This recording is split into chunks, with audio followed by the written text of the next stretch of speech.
Hi folks, Tacitus today at your Pushback channel, and thank you for joining this radio live stream. In this essay, I'd like to talk about what is a global citizen. What is a globalist? Is the opposite of a globalist a national citizen that's tied to or owes allegiance to or feels that they should owe allegiance to a nation state? So let's have a look at what these definitions might mean, or indeed discover a definition. So there's some that view that it's a middle class occupation being a globalist, or it's the middle class that go for it. Depends how you define middle class. There's a channel called History Debunked, and the gentleman who compares that channel, and I watch most of the videos and enjoy some of them very much. Seems to think that it's a middle class gig being a globalist. Now, I don't know. Middle class to me isn't someone who's got a vast amount of money or is rich or has benefits from globalization at all. I would think the reverse. But anyway, let's try and define a globalist. There's people that have real sort of buy-in. They're really into the globalization thing. It's great. It's fantastic. It's wow. Why should we share power with those damn peasants through the ballot box? Why should we allow the rule of law and due legal process to stop what we want to do? We're a law unto ourselves. We're accountable only to ourselves, and no national laws or national governments or politicians should have any effect on what we do and why we do it and when we want to do it and how we do it. We owe nothing to those people, and these politicians, they're nothing but the shit on our shoes, and the people are even less than that. We have the power. Why should we share it? Now, the people that can afford that point of view, who have real buy-in, are quite wealthy. They're certainly amongst the wealthiest. Then you get the people that are employed or bribed by those people, those wealthy people, who are the big money end of town. And the people that are owned and bribed by them are primarily the politicians, but they don't have buy-in. They just go along with it because there's lots of goodies and trinkets and waterfront properties that come with it. All they got to do is vote the right way and just not allow the electoral process or the legal process to stop or impede these very powerful and rich and well-connected globalists. But when I say that, we're talking people like the Bill Gates and those sort of folks.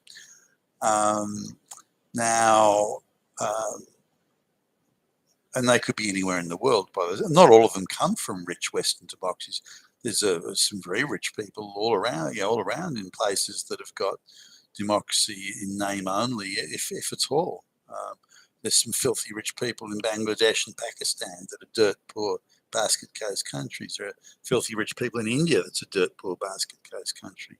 In Indonesia, some of the richest people in the world live there, and that's a dirt poor basket case country. So there are still rich people outside, I think, who aren't really tied by the law and by the democratic process or whatever anyway. So you've got at the very top, you've got the very rich, who always, by the way, were influential given their wealth, and could, for the most part, with rare exception, bypass any restrictions or limitations that politicians or judges or anyone like that wanted to put on them.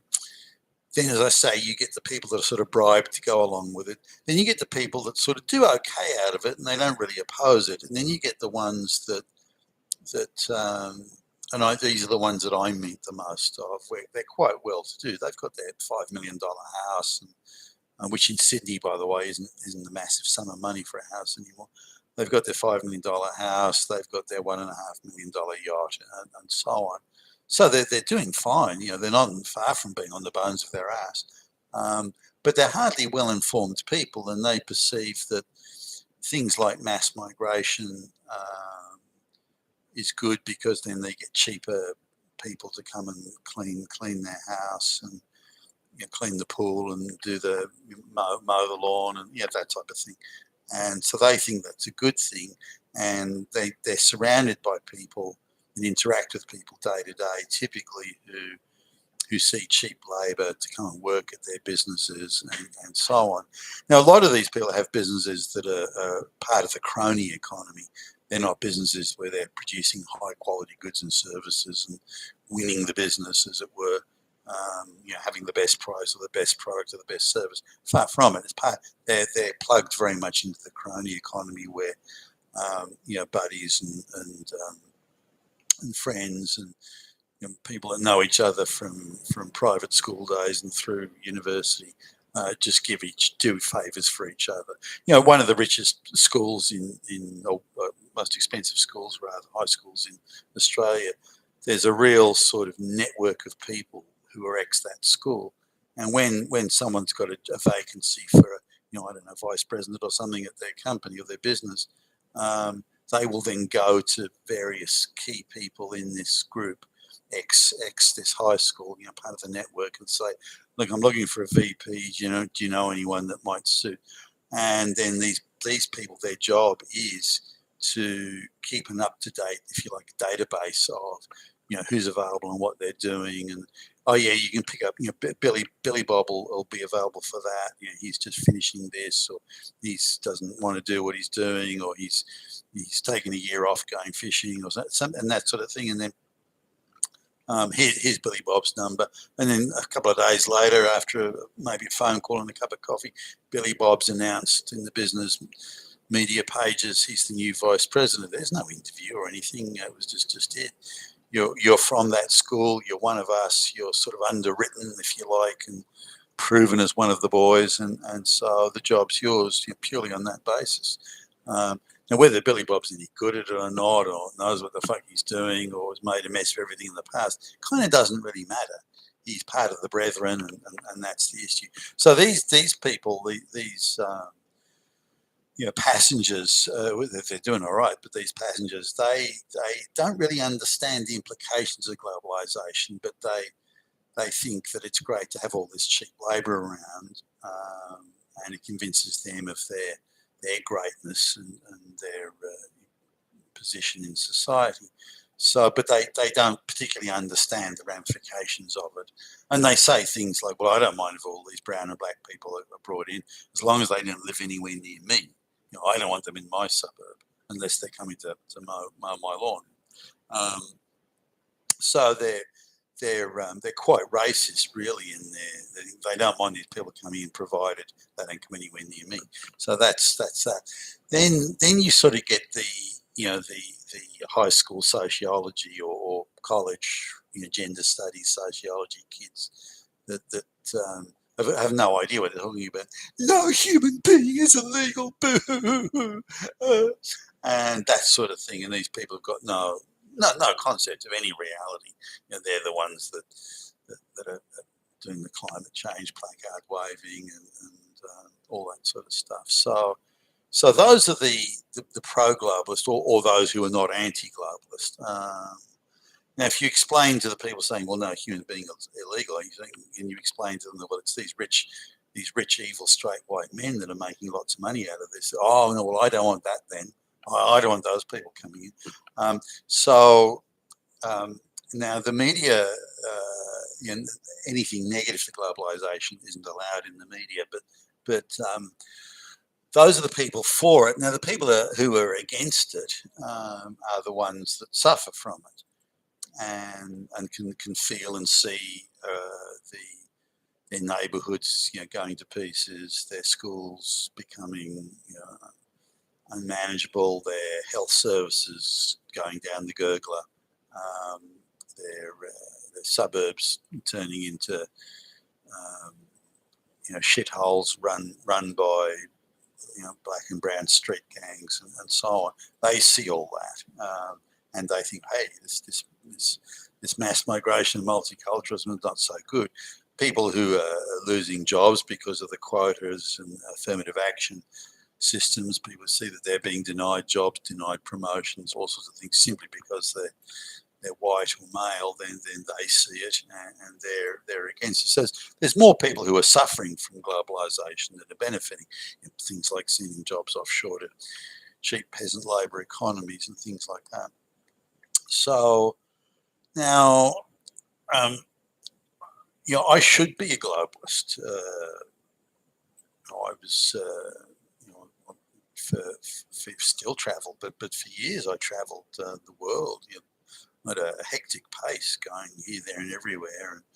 And Monday I was meeting with the lawyers in Philadelphia, and Tuesday I was in London, and Thursday in Hong Kong, and Friday in Singapore, and following Monday in Tokyo, and I was all over the place doing all sorts of things. And so I should be a globalist. I've opened up factories in the third world and done all sorts of things like that. But I see globalization as very dangerous and a bad thing. And we should define, I guess, what globalization is. The ability to sell your goods anywhere in the world, goods or services anywhere in the world, has existed for a long time. As soon as the communist bloc dissolved, the Soviet Union and Eastern Europe dissolved, then really the whole world was opened up to sell your goods and services, assuming that the basket case peasant economies could afford anything, which they couldn't really, or not much. So that ability to sell goods and services globally, that's always existed. The internet has made that easier, and means you can reach places that you couldn't reach far more cheaply than it would have cost years ago. But even so, nonetheless. So with that, what can globalization offering beyond that to sell your goods and services anywhere in the world you want to, or to make them available anywhere in the world? Now, globalization really doesn't offer anything more than that, or certainly not to the ordinary business owner or most businesses. So there's only two areas really where globalization in its current form, there's only really two areas where we can see the issues as specific to globalization today, which is the mass movement of people and the mass movement of capital. There's no restrictions on capital movements. And really it's only those two things. They're the only differences between globalization that existed and the globalization has always existed, or the global access to markets and so on, and the global movement of people and money. That's really the only difference. So we need to understand what globalization is today, and that's what it is. It's the money, the mass movement of money and people. Now, the movement of people has always been permitted. You had to go to the government and get their agreement, but if you had a genuine need for people of skills, then you could do that. You could go and offer these immigrant places to people from wherever. That was always possible. You had to go through the red tape to do it, far more than you would today. The government was very sensitive to what local public opinion would be, so was a little bit reluctant to move the sort of numbers of people around that we see today. But that was always accessible. The government would pressure you to say, well, look, can you train these people locally? Why are you offering training courses? And can we organise more places at university for these sorts of things? So that would go on. So they were very mindful of looking after their own citizens first, something that doesn't happen anymore. Your own citizens come last, or certainly last, well behind the globalisation objective of moving masses of people around from the third world to the first world. So really, globalisation is simply today the mass movement of money and people. That's the difference. Now, why do I think globalisation is a bad thing? Well, it took many hundreds, well over 1,000 years, for the elites to agree on a format of sharing their power with the public and with the voters, the citizens, their fellow citizens. Now, they never have thought much, perhaps, of these citizens, other than the fear of the mob and that sort of stuff. But the sharing of power took a long time to. It was organic, it was slow, but it got there. And if we look at, say, Britain in the 1880s, it kind of reached its pinnacle in the 1880s, where people who had the vote were the ones who had the biggest stake in society, and therefore had the right to a say. So this is, I don't know, 65, 70% of men and 10% of women, or around that, had the vote. And I think it was over 23 years old at the time. So now that unfortunately changed, so that by the end of the First World War, because of the mass mobilisation of people and resources, including mobilisation of women, that's what it took to prevail in these intensely industrial type wars. The people so, well, hey, if we're going to suffer mass conscription and go out to be killed, and if we're going to if the women are going to have to work in factories for the war effort, then we should all have the right to vote. And so this is where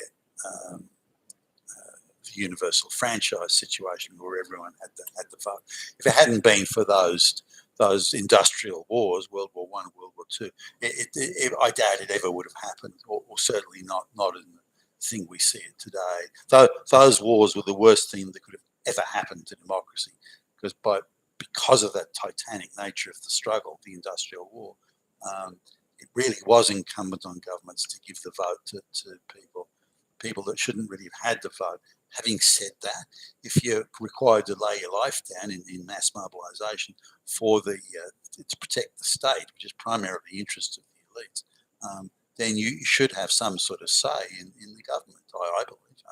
So this is where the power sharing thing came to close to its apex, and in the 60s with the Vietnam War and that sort of stuff, the idea of universal franchise for people who are old enough to be called up for military service. Now, calling military service, the favoured age for military service is always 18 to 20 years old. That's when the fitness and the ability to survive without food and water, and every criteria for the enduring soldier, if you will, is in that age group, and also the least fear of death. Somebody that people that'll just charge blindly into the firing machine guns, that sort of thing. Also people of that age, they're less likely to have family responsibilities and so on.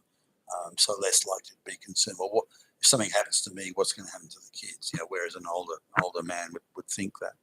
So this is where, by the 60s, when the franchise was reduced to 18 for girls too, this is when it hit its apex. Now, at that point, that's when all the think tanks, whether it be on the right and on the left, thought, well, why should we share power with this hoi polloi? The wars in the future won't need mass mobilisation. They're going to be much more technical wars than mass industrial wars. And if we do need people, it's going to be in factories making drones. It's not going to be boots on the ground in the front line. Not sure I agree with that view, by the way, but let's suppose it's the case.